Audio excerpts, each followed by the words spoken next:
Hi there, I'm Mcrosbie from Finch Cadillac in London, Ontario, Canada, and you're watching Cars and Crosby.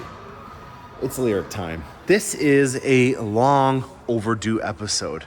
I am taking delivery of my Lyriq today. It's actually outside, but I have this one here also that's going out on delivery today, and I wanted to showcase for you guys an update on everything and anything related to the Lyriqs, starting right now.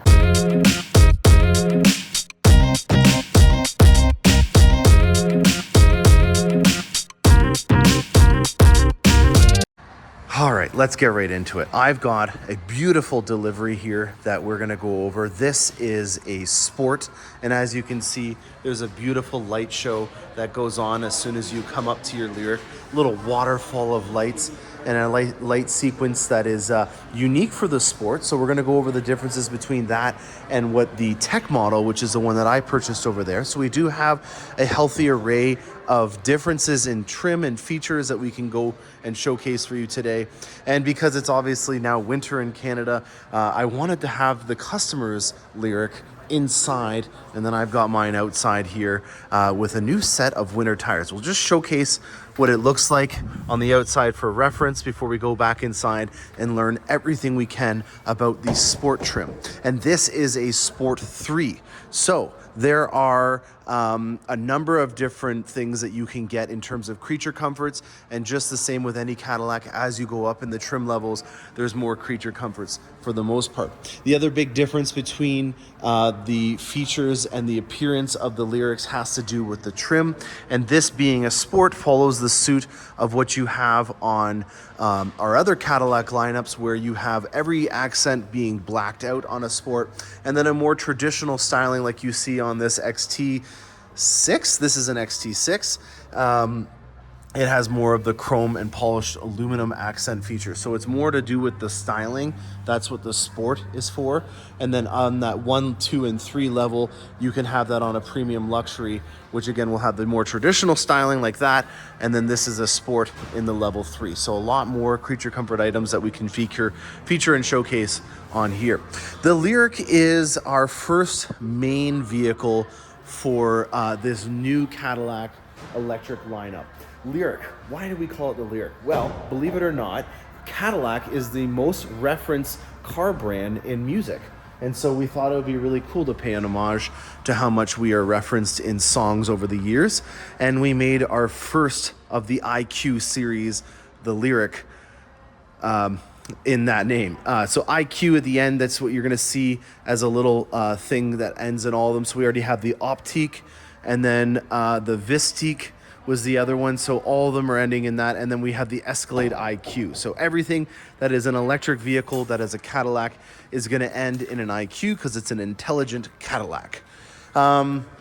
We have Stellar Black Metallic, which is a color that we've already had before on Cadillac. We've got a couple of new colors which I can showcase for you. We have Nimbus Metallic, which is here, as well as Celestial Metallic, and then Opulent Blue, which is also a recognizable Cadillac color, is made an appearance. So that's the same Cadillac color that you have on the XT6 over here. This is Opulent Blue, and it is back on the Cadillac Lyriq. So there are a few unique colors to the Lyriq, and they will obviously change as it progresses. But to start off with, you have about 3/4 of all the colors for the Cadillac Lyriq that are the same as the XT lineup. Now the XT lineup is going to be for your gas. They're slightly similar in size when you're in the XT6, but this is actually one of the longest wheelbases that we make. This is the second longest wheelbase that we make. So the Escalade ESV is the only vehicle that is longer than the Lyriq. So it may be deceiving to some people if they're looking at it through videos or if they've not seen it in person. This is a very long vehicle. For me, I am going from a truck. HMS Cars and Crosby Ultimate Denali Edition is no more. We've had a very warm winter, and we've also had the ability to have plenty of HG trucks on our lot. And so the need for me to have a personal truck that I could have to haul Corvettes throughout the winter hasn't been as necessary. With it being a 2500 series truck and having the capability of towing over 32,000 pounds, the ride is not what I was used to. Even before that, I had an AT4X, and that was quite an amazing ride with that dynamic spool valve suspension. So I'm quite interested in learning a lot about what the driving lifestyles of an electric vehicle are like. And so that's why I put my money where my mouth was, and I am trading in HMS Cars and Crosby Ultimate Denali Edition, and we are going to the Lyriq. I don't have a name for it yet, but I will probably have to come up with something that is song related. Maybe it ends in an IQ or an L. She's built in Tennessee, so maybe I'll come up with some nice country song nickname because it's a Lyriq and she's made in Tennessee. Nashville is a great place for music, and it's, in my opinion, the heart of country music. So maybe I will come up with a country music song to go with my Lyriq that's a little classy in nature. I like to name my Cadillacs, and if you guys come up with a name in the comment section, I'll name it. If I like it enough, we'll name it. There's a couple of cars that I've owned in the past that have been named by you guys. Snow White in the 7 Gears, for example, is one of them. So let's go through the interior on a Sport 3. This is the AKG sound system. It is a studio reference sound system.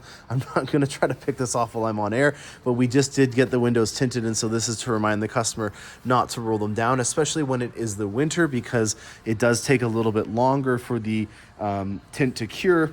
They're using a soapy film to be able to apply the tint, and so when it's winter, it doesn't obviously have as much sunlight and temperature to evaporate that fluid that's in between the tint and the windshield, and so it takes a little bit longer for it to cure. So we wanted to put that on there so the customer doesn't move it.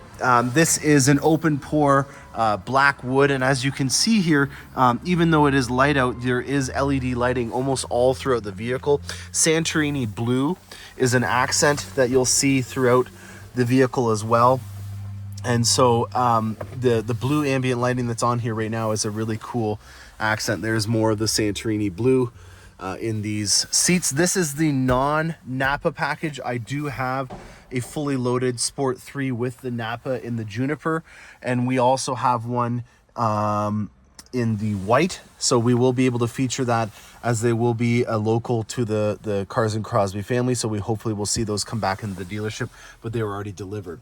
So Sport 3 is the main feature that is associated with this specific layout, and there's no additional options that have been selected other than the all-wheel drive. So the propulsion upgrade, which means that it has, dual drive on here in the front and the rear, and this being a Sport 3 are the main feature upgrades. Now, what does a Sport 3 get you? Well, semi-autonomous driving assist aids are on the initial Sport 1 and 2, but you go fully autonomous with the Super Cruise on the Sport 3, and you also get a lot of other really great features that are related to the fully automated driving experience. So you're going to get your lane keeping assist. You're going to get the studio reference sound system. In the lower levels of the sports trim level, you're going to get the massaging seats.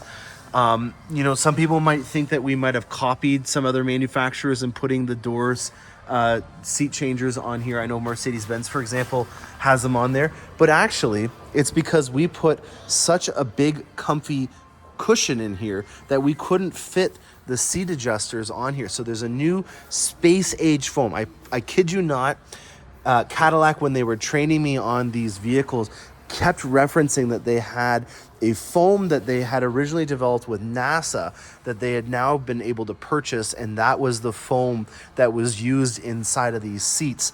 And because they're so plush and wide in these bolsters, they didn't have enough space for people to be able to adjust the seats when the doors were closed, and so they had to put them up on the door.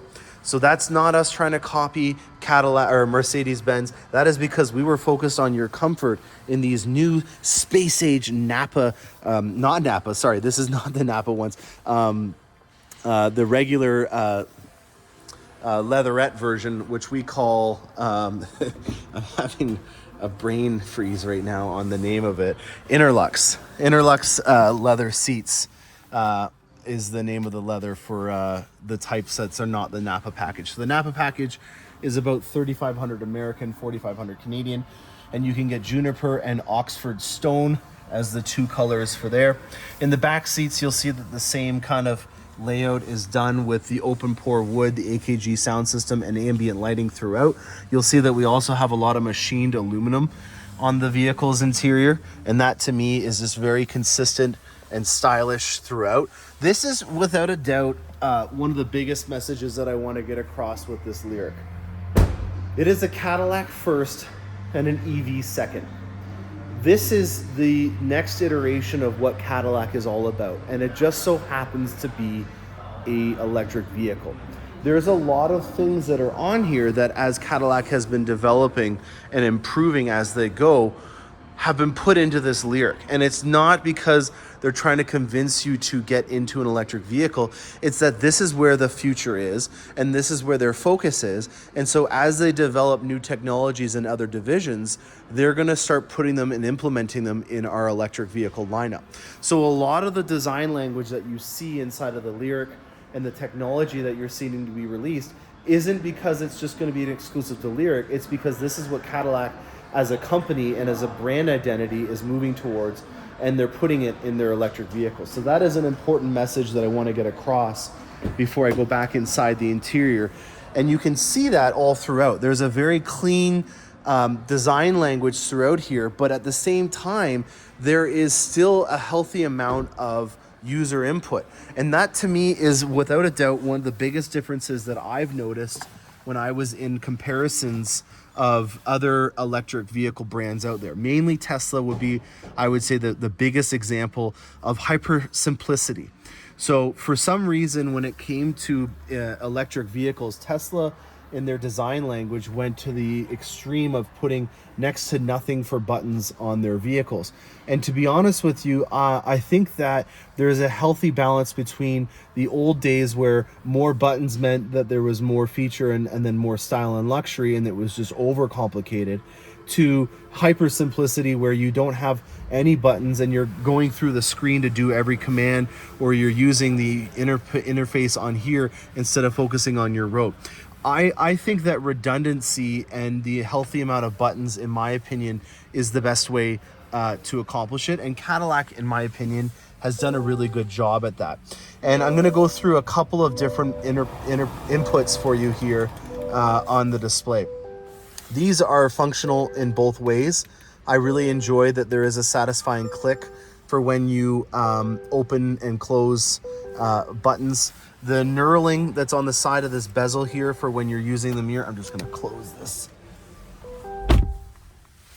The knurling that you see on the bezels in the mouse here are also something that it just feels very nice. But the logic behind this is that if I wanted to be able to use the display here, and we're just going to stay in demo mode for now until we go to the delivery, I can use the mouse, which is where my hand kind of naturally rests. If I want to use the touch display, I can do that. Or if I want to use voice commands, I can do that as well. And there's a couple of different ways that you can use voice commands. You can say just an auditory alert saying, okay, Google, change the temperature to 68 degrees Fahrenheit.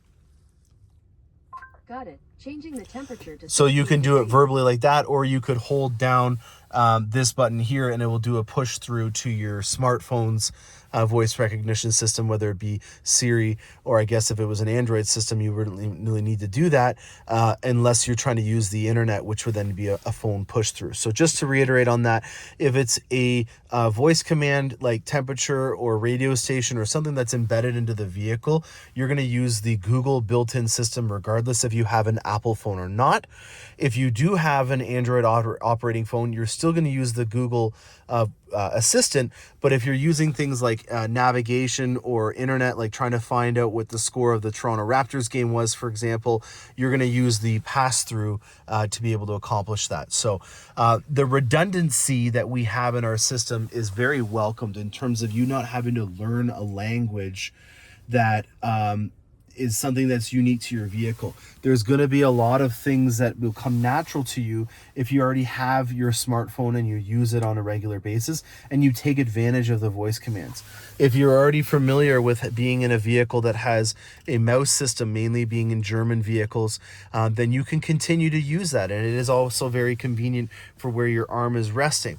If you're in more of a North American based vehicle, for example, in ours, where we've had touchscreens for quite some time, then you can go back to that system. But obviously with this vehicle having a lot of semi-autonomous driving assist aids, you have a lot more freedom in being able to accommodate that, but also being conscious of the roads out there, you can use the voice recognition system. So redundancy is the welcomed key component to our user interface. If there's a way that you preference in doing that, it's going to come very organically to you and natural to be doing that. And it's not going to be a desert of no buttons and user input, only from one simple place. So I think that they've really got the Goldilocks of all the things in terms of it not being overwhelmed with a huge array of buttons everywhere.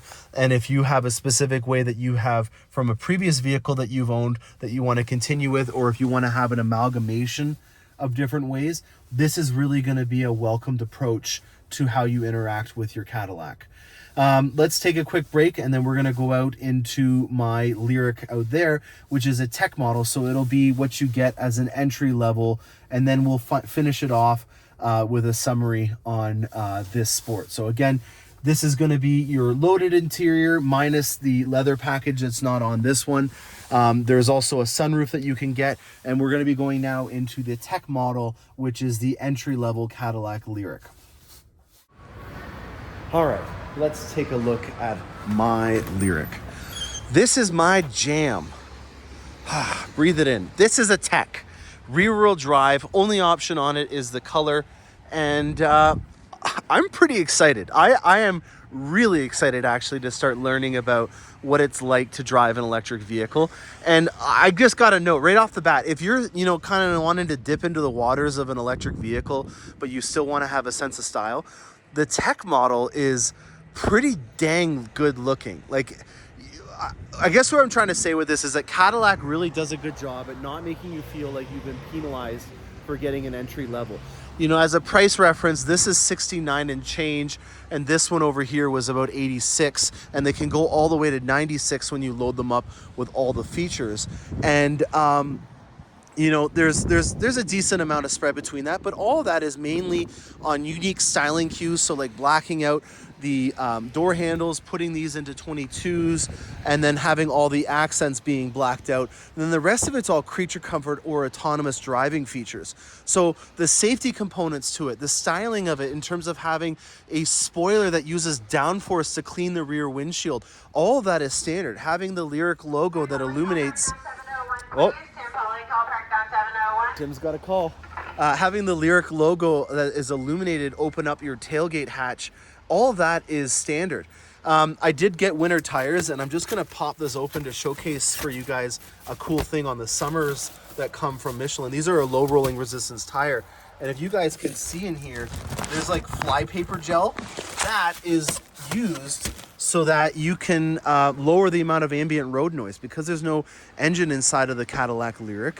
It has a lot of different noises that now become apparent to you, and road noise is one of them. And so we've done a lot of work in terms of making it so that the road noise from the Michelin road rolling resistance tires is reduced. It's winter here in Canada. I can't avoid this, and the show must go on. So unfortunately, some of our showcase models here are a little dusted in snow, and I'm going to go inside so I can showcase the interior on the Lyriq Tech.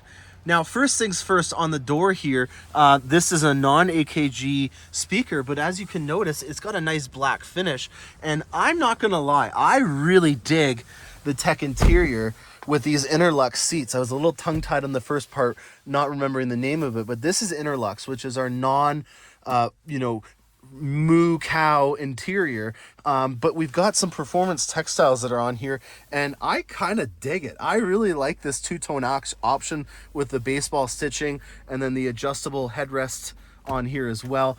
And then you also still have a fixed glass sunroof, so this is not capable of being opened. I'm just gonna turn on the defrosters because it's getting a little foggy in here, and it doesn't really matter that much if we're just filming the video, but it's foggy in here. Anyways, back to the interior. This has got a lot of polished aluminum finishes in the inside of it. In my honest opinion, you know, with me using this for life, it's probably going to be welcome that there's not a lot of black finishes in here because they will get muddied up with fingerprints and scratches and stuff like that. This is a lifestyle channel, so I will be showcasing to you what it looks like over the course of the time that I own it. I leased mine. You can purchase it if you want to, but with me having a plethora of vehicles and always wanting to continue on, for me personally, with the size of the Lyriq, I'm kind of questioning if it's going to be something that I really enjoy. I'm really excited about looking at what the Optique is like, and then also the Vistic, which is kind of being timed perfectly for me to coincide with 18-month leases, which is a new thing that's been available for us here in Canada and maybe available for you in America if you're watching there. So a little bit more about me and my channel if you're just following along for the first time. I am a dealer that is hooked on its own product, and I really enjoy learning what it's like to own these vehicles so that I can then personify and pass on to you guys what it's like. There's a lot of things that I'm really excited to be able to get an answer to in the electric vehicle market, and I think that it's important for somebody that's looking at getting into this market to have something that's not just reading a fact book and regurgitating it to you. They're using lifestyle situations that they've learned through their own situations, and then they're helping you out with it. So this is what I'm trying to do with owning this Lyriq. It is the first of 3 that we've already announced, 4 if you include the Escalade IQ, and I'm eager to try out every single one. So that's one of the reasons why I leased mine. It's a really great way of being able to guarantee an exit strategy that is set in stone from the day that you buy it. So GM Financial will give you a residual, and that is what the vehicle is worth. If it's worth less than that, then so what? It doesn't matter, because GM Financial is going to take it back. And that's the beauty of going into uncharted waters in the electric vehicle market in the luxury segment for us, which is new, and not having to worry about the market still not reflecting the true value of these vehicles. And I think that that's one of the biggest things that I didn't plan on doing a rant on while I was showcasing the interior, but it's an important thing to get across, that right now the market is going through a lot of different emotions in terms of how we perceive these electric vehicles.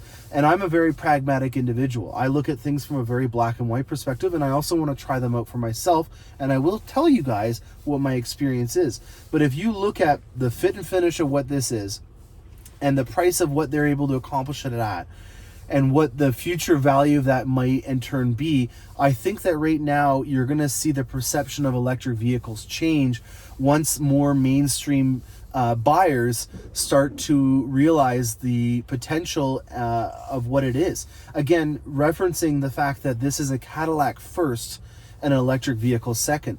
So not to say that we're going to force you into buying an electric vehicle in order to get you to do that. We're going to only put the new fun fancy pants features inside of the Lyriq and the Vistic and the Optic.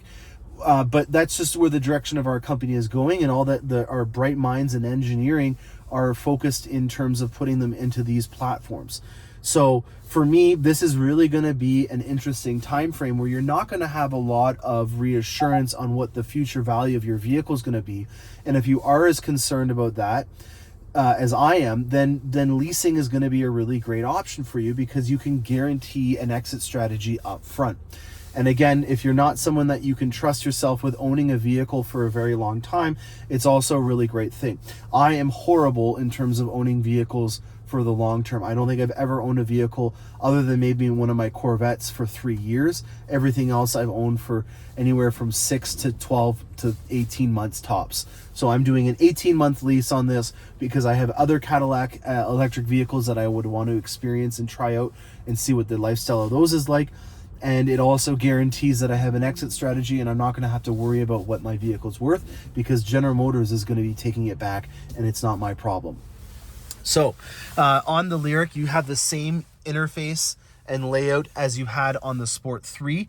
That to me is again a reference to the fact that you're not feeling like you're going to be penalized in your user experience. In terms of how the layout is, the screen isn't a very small one compared to the Sport 3s. You're not having a lack of buttons because you didn't choose it, and there's not these blank buttons that are everywhere showing you that you didn't buy it. And the showcase of that is even here where the Super Cruise is. It doesn't have any blank buttons that are saying, haha, you didn't spend 10 grand more in getting it. It's a whole different background without the buttons on there. So again, to summarize, in terms of creature comfort items that are not on here, it doesn't have air conditioned seats, it doesn't have massaging seats, it doesn't have the autonomous driving assist aids, and I can't think of a lot of other things off the top of my head. The semi-autonomous driving assist aids like lane keeping assist and forward collision alert are still on the vehicle, and it doesn't have the AKG sound system. So mainly the creature comfort items, all the safety features and the driving abilities are very similar. You can choose an all-wheel drive luxury or tech model if you wanted to. So the drivetrain or the powertrain propulsion system is something that you can still choose. I just happened to wanted to get into the rear-wheel drive because we had it on our lot. It was available, and also there was a promotion right now where you got a free winter set of tires. It's not totally something that I want to put my name on. It's a preference that you have. And I'm not going to influence you on it. If you want to do winter tires or summer tires, that's on you. I will note that if you have winter tires, you can stop faster. And with this vehicle weighing a lot, obviously stopping is involving you slowing down a bunch of mass. And so having the ability to stop faster with winter tires was the biggest thing. It's not so much about how fast you can accelerate with tires in the winter. It's about how fast you can decelerate. That makes all the difference in terms of safety and what matters most in life, which is whoever's in the passenger seat with you, mainly being a young one. So I guess this is an introductory to the adventure that I'm going to be beginning in terms of getting my Lyriq on the road. I am going to be passing along to you guys updates as we go along. And so I'm excited to be able to showcase that. I'm just going to go back in and showcase for you guys a couple of things that we did on the sport model in there, and then we'll wrap up this episode. If you guys have any questions related to the Lyriq, or if you're wanting to order the one, I have about 7 or 8 on my lot that are here or are on their way in. So we have a healthy amount of allocation. I believe that we're the 5th largest Cadillac dealer in the country, and we are also an EV center, so we have a ton of charging stations. And if you're wanting to learn some stuff, why not learn it from somebody that's living and breathing in it? And I would be more than happy to do a delivery experience for you, especially if you live in the Ontario area where it's nice and local. So let's go inside and then we'll wrap up this episode. Okay, back to the Sport 3. Wheels. The wheels are on constraint right now for the 22-inch version.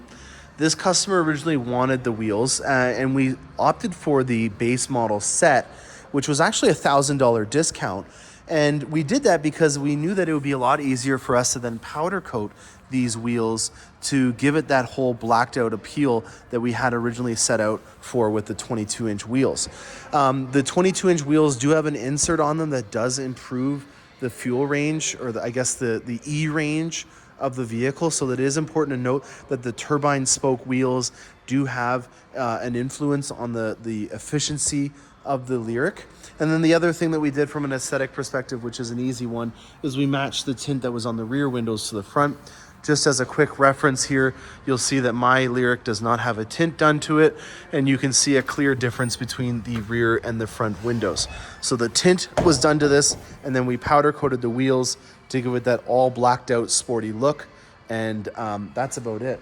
So minute details that are different, you'll see here on the door handles that there is an illuminated feature. They also have illuminated features and cameras throughout the surround of the vehicle, so you have a 360 camera view there. You can get a sunroof on the Sport 3s or any of the Sports, but you can't get it on the tech model. Let's see what's in the back here. We haven't put the license plates on yet. We've just got our gift. And then what else do we got in here? Oh, we got the cargo cover, and then we have the electronic way that you can fold down the rear seats. So that is everything and anything about the Cadillac Lyriq Part 1. There's going to be plenty more chapters of this Lyriq show. I'm excited to be able to showcase to you guys everything that I know about it. And if you are interested in learning more, reach out to me. I'm Morgan Crosby from Finch Cadillac. Stay tuned for more awesome content, and happy motoring.